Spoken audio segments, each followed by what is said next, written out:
is sort of some of the history of sex and marriage.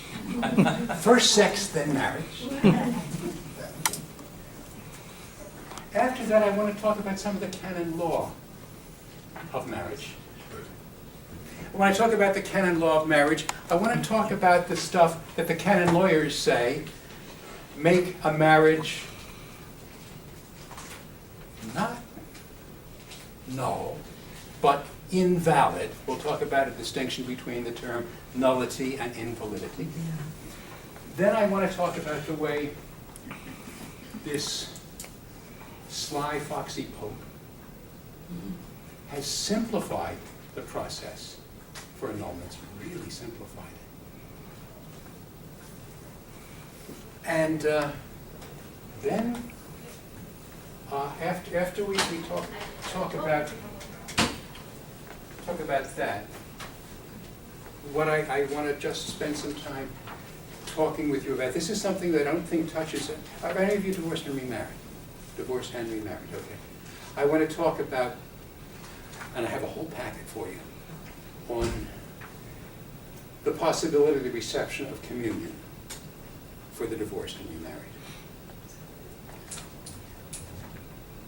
By that time, we will probably run out of time, but I have to do something here at 4 o'clock. I'm here to do a service of reconciliation, and the kind of healing we're going to do is the healing of our spirits and our emotions and our resentments.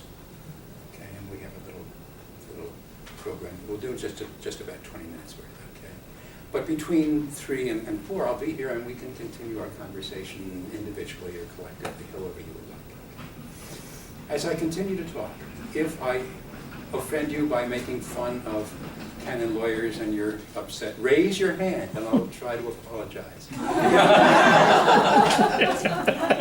If my voice trails off, raise your hand and I'll try to speak louder. If I say something that perhaps Jesus understands, I think I understand, but nobody else in the world can understand, raise your hand. Say you're talking crazy. So we'll try to make it simple. So I'm going to begin now by talking about sex. If you were a Greek or you were a Roman, sex was not only around, it was something that was celebrated, particularly in terms of the wild pleasure that it would produce in one's life. St. Augustine steps into this world of the wild pleasure of sex. Have you read his Confessions? It's one of my favorite books. It's one of my very favorite books. And with regard to the Confessions, I want to talk about somebody else who recently read the Confessions and it changed his life. Do you ever watch the PBS NewsHour on Friday, where two guys talk about the politics of the week and the news of the week? Mark Shields and a guy named David Brooks. David Brooks is a Jewish boy, grew up down the street, or was born from down the street from where I live now, in a place called Wayne, Pennsylvania. Family moved to Greenwich Village. He was raised by basically hippie parents. He went to the University of Chicago as an agnostic, and he kind of left there with his agnosticism and his political conservatism firmly in place. And then things started to change in his life. Part of the conservative people that he met included a crazy conservative, but a wonderful Catholic called William F. Buckley, Jr. And William Buckley kind of mentored him into thinking about a life that did involve spirituality. As he continued to grow in his life and in his marriage, he realized that even though he was an important writer, a significant journalist, there was within his soul a hunger that wasn't being satisfied. He started to talk to people about that hunger, and these people directed him to read stuff about this hunger. The result of his reading and his conversations was a book called The Road to Character. It came out about 3 years ago. I use this book as the first of a series of books that my students, when they do a seminar in virtue ethics with me, have to read. And it's really a wonderful book. And he begins in this book by talking about, and this is from a rabbi, not from a priest, two kinds of Adam in the Old Testament, Adam 1 and Adam 2. In Adam 1, he identifies with what he calls the resume virtues. Remember, when we were young and sassy, we all had the resume virtues. I'm tough, I'm smart, I sleep 4 hours a day, I take no nonsense from anyone.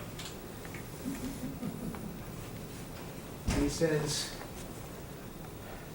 the goal of developing character is to morph into an Adam 2, where our virtues are not resume virtues, but eulogy virtues. What do you want people to say about you when you die? That he was tough, that he worked hard, that he took no guff from anybody in the office, or that he was kindly, that he was forgiving, that he was open. And part of his reading to get from Adam 1 to Adam 2, part of his reading to understand how a life of virtue and a life of character where the hunger is least being satisfied to some degree involves some very, very important heroes of his life. And the two most important for him are both Catholic, this Jewish boy. St. Augustine and Dorothy Day. Now, you don't have to read his book, and I suggest if you want to just go to YouTube and put in David Brooks and something like Aspen Institute or David Brooks and Trinity University, you will have these 40-minute lectures where he goes through this whole thing. And it's so moving. Right now he's teaching a course at Yale, and he says these Yale kids are so smart, you know, and he talks about how they're having tiger moms. Tiger mom with a second baby, nobody else is in the birth room, the tiger mom cuts the cord, and as the baby's coming out is flipping Mandarin notes at them so they can learn early on and get their resume straight. And he says that what happens is it's all about this external stuff and all about the trappings, and there's this hunger that these kids aren't able to satisfy, and he says it just takes time. Took time for him. Takes time for everyone. So as he gets into Augustine, and he starts to read Augustine, and he starts to read about this hunger, and he reads about Augustine and his young days in Carthage, where he had this woman that he loved, and his mother, Monica, tough. Talk about tiger mom.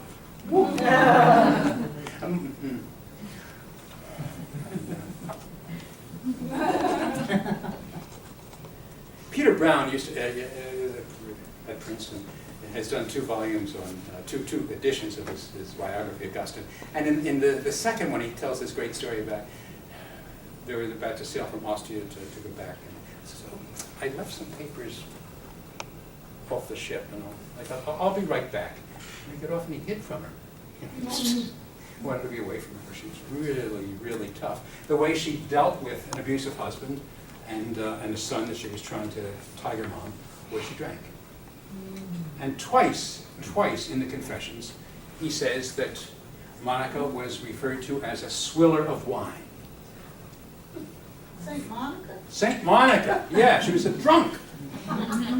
But she got over it, she got better, because who called her the swiller of wine first? A slave girl. So no slave girl's going to call me a swiller of wine. And given that steely character of hers, she stopped. She got that under control.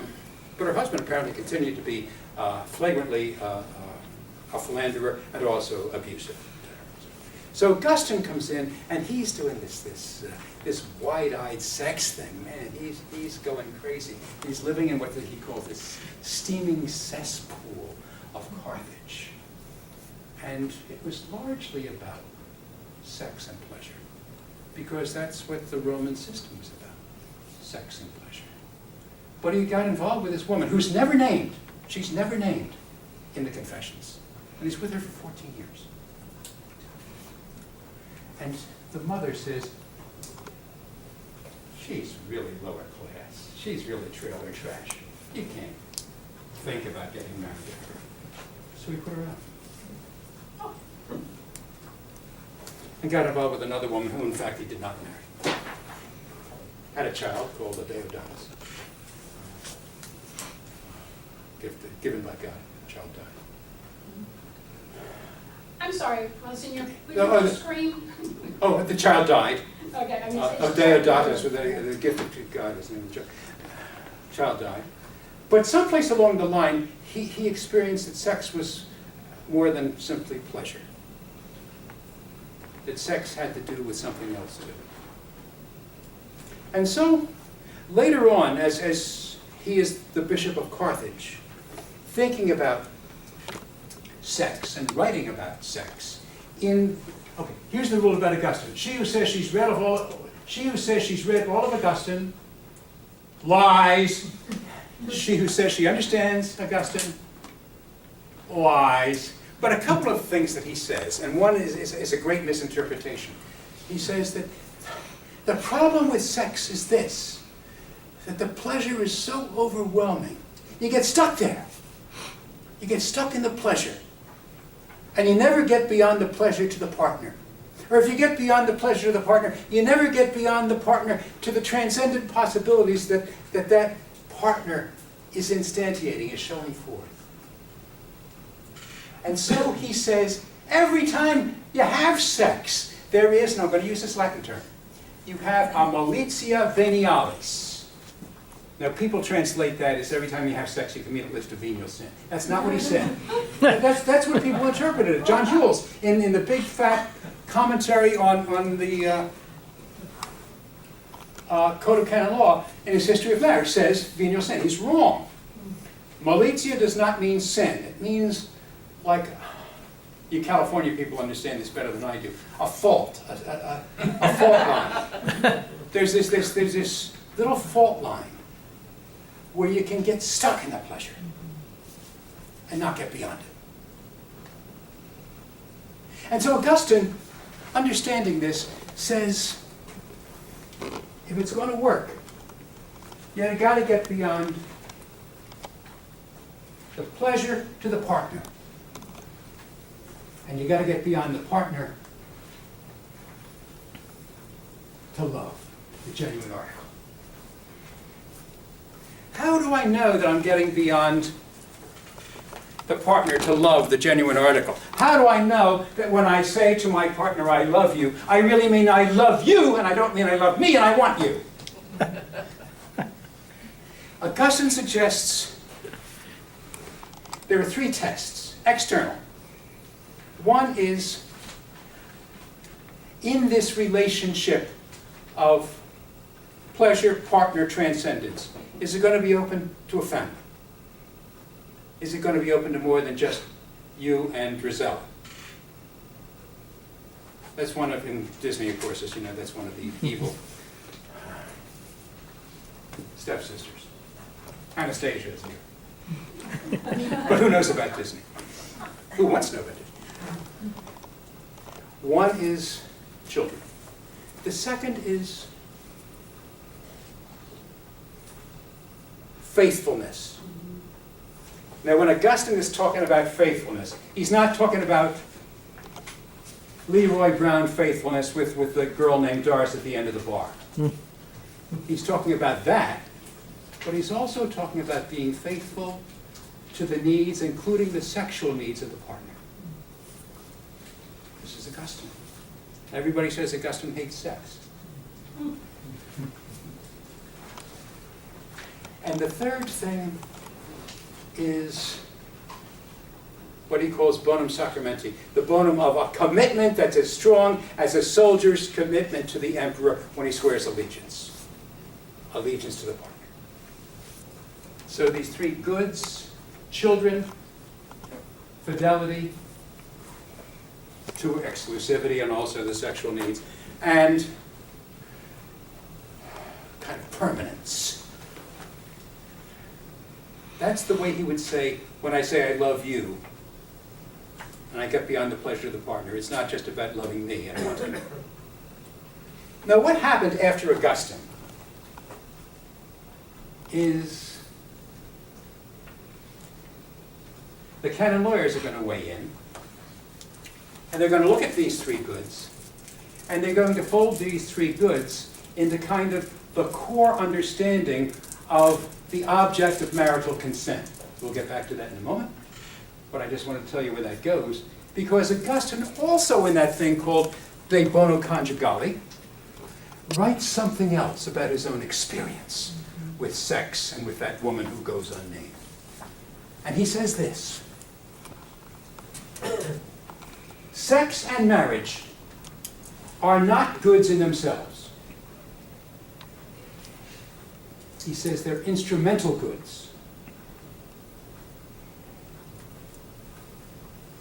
for friendship. For friendship.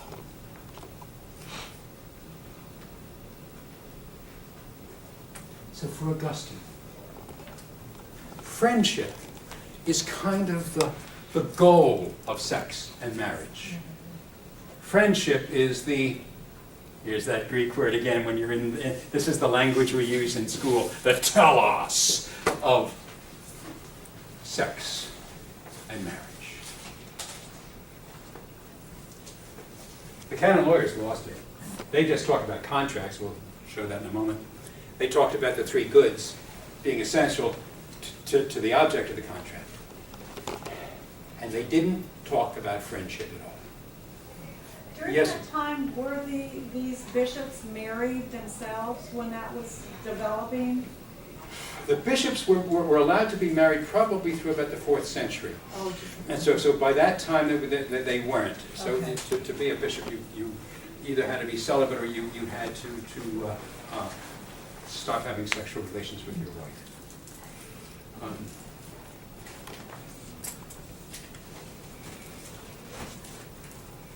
So the canon lawyers come in, they use the three goods, they forget about friendship. But then, in the 1200s, in the 13th century, who comes along but that big, fat Dominican saint, Thomas Aquinas? And Thomas, he knew Aristotle. Boy, did he know Augustine, too. Probably nobody knows Augustine in our time as well as Pope Benedict, as well as former Pope Benedict. Joseph Ratzinger, he's a real Augustinian scholar. But in his time, nobody knew Augustine better than Thomas. And Thomas didn't miss the point that was dropped by the canon lawyers, that it's not just about the three goods: children, fidelity, permanence. It's also about friendship. But Thomas moves the question of friendship into an entirely different level. Augustine, if you remember, says that sex and marriage are not goods in themselves, they're instrumental goods for friendship, so that friendship was the goal of sex and marriage. Aquinas, in something that he writes a year before he dies, a thing called A Commentary on the Ethics of Aristotle, when he writes on the 3rd book of Aristotle's Ethics, says that friendship isn't the goal of sex and marriage. It's this is his language, the forma. It's the DNA. It's the DNA of sex and marriage.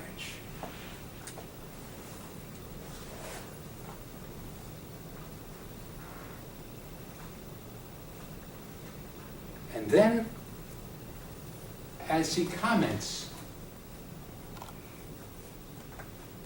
on Aristotle, he says this, and if you're doing family life, if you're doing pastoral ministry, this is really important as kids come in and they've been living together before they get married. What are you going to do? Throw them apart? I'm going to say, you can't do it. I'm not going to. He says there's 3 kinds of friendship. There's 3 kinds of what? Friendship. The friendship of pleasure.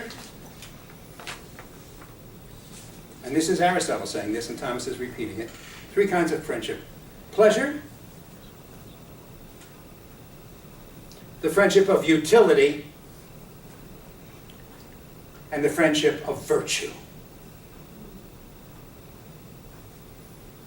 When I'm teaching sexual ethics, I teach a course in sex, celibacy, and marriage. And when I'm doing this stuff with the guys in the seminary, I say, people coming in to get married to you, in about, right now, 90-95% of the cases, they're living together. Is that your experience in family life at work and in parish work? So what do you say to them?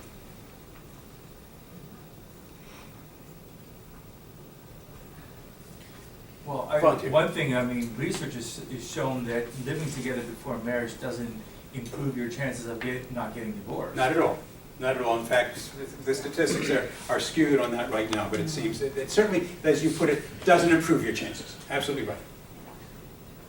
Well, at parish where I am, our pastor invites the couples to not live together for 2 weeks before the wedding. Uh-huh. And because I do the pre-Cana, and in the past year, we had 3 weekends, and I know every one of them was living together. Oh, yeah, sure. So we do a piece on cohabitating, but it's kind of like, there's a part of me wants to go, for those of you who believe this, you know. Right, right. There's a book recently out, it's about 5 years out now, called Sex and the Soul. And it's about the hookup culture on college. You know that book? Yes. On college campuses. Look at the statistics, they blow you away. What about the hookup culture on college campuses? Yes. Evangelical campuses, 38% seem to say, yeah, it's not right, it's wrongful to just hook up. Catholic, 0% find it wrong. No. Yes. Yes. Doesn't that blow you away? Yeah. Yeah. Oh, what are we doing? What are we not doing right? No, I'm not sure that's all Catholic campuses. I think it's better in some Catholic campuses than others. But there it is. So what I suggest my guys in this seminary do is think about Thomas Aquinas and Aristotle on the 3 levels. And talk to these kids about the 3 levels of friendship. He says, remember when you first started to have you couldn't keep your hands off each other. And then you decide along the line, we should move in. We could split the rent. I could do the cooking, you could do the cleaning. Okay. Pleasure, utility. And then you got to ask them, has this friendship reached the level of the friendship of virtue? And if it hasn't, what does that mean for your future? I think I've heard somewhere about this idea of friendship where there needs to be a third element to sustain a friendship over the long term. I think it's Aristotle that originally came up with this idea. But something like, for example, if 2 guys are lifelong friends, because they both support the same sport team or something like that, it helps to bring them back over time and sustain it. And this may be another, I don't know if it's an aspect of virtue or not, but it's an element over long-term relationships. You need something more than just the 2 of you to keep it going. Absolutely, and it can't be, if it's just the 2 of you, it can't be about the Cubs. Last year was great, but Yeah. it has to be about something deeper and something more. Benedict. I just love Pope Benedict and his writings. And his first encyclical was called Deus Caritas Est, God is Love. And in that encyclical, he says, he just doesn't talk a lot about friendship, because he says the 2 things he's going to talk about, 2 kinds of love, is going to be eros love and agape love. And eros love is something that you would think that he would dismiss as being pedestrian or being destructive of what good Catholics do. Not at all. He says, you read the prophets. They use boldly erotic images because he defines eros as a love to union. And agape love as a love of faithful care. And he says both of these have to be present. Now, another great Greek philosopher is a guy named Plato. And he talks about these 2 kinds of loves, eros love and agape love, as 2 horses that the soul has to keep on the path as a chariot driver. If it's all about eros love, love to union, you become a selfish joy seeker. If it's all about agape love, there's no prudence. You give away the farm. Say more about that. You give away the farm if it's all about, oh, I love you so much, I'm going to give you everything that I have. And, well, what about the kids? And I get paid in cash at the factory. I come out and there's a guy who's kind of down on his luck, he needs some money. here it is. What about the kids at home? So, It's much like the alcohol. it's an imprudent kind of love. And Aristotle is going to say, in all of these virtues, you have to exercise this kind of prudence that isn't just restraint, but it's kind of a practical wisdom, phronesis is what he calls it, that comes from living a good life and from falling on your face. Do you know the guy who used to be president here, a guy named Bill Byron, Jesuit? He's now 92. He continues to write. He continues to lecture. About 15 years ago, he did a book, and I forget the name of it, but it's something about developing virtue through your failures.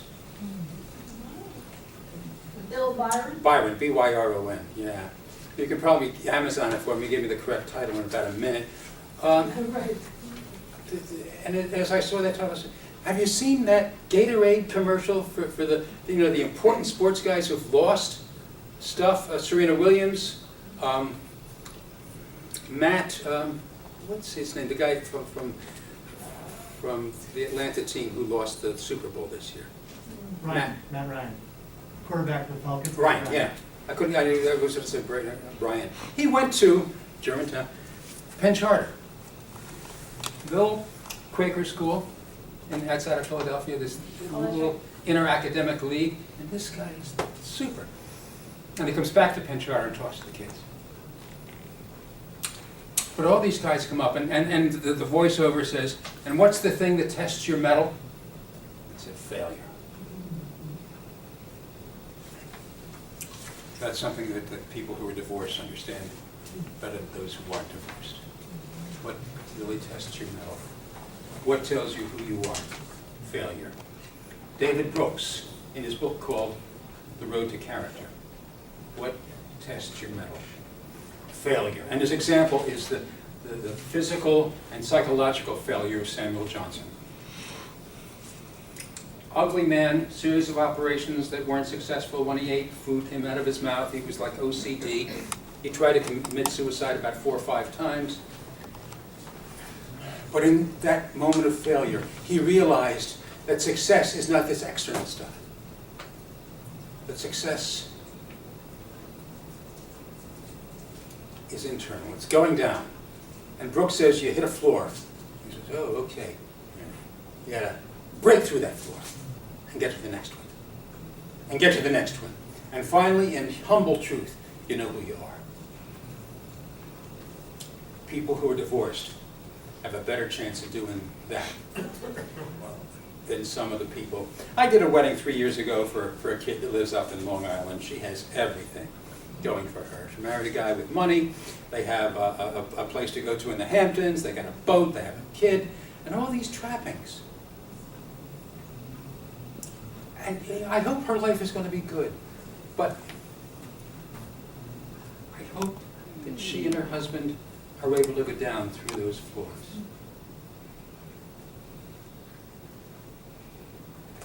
So,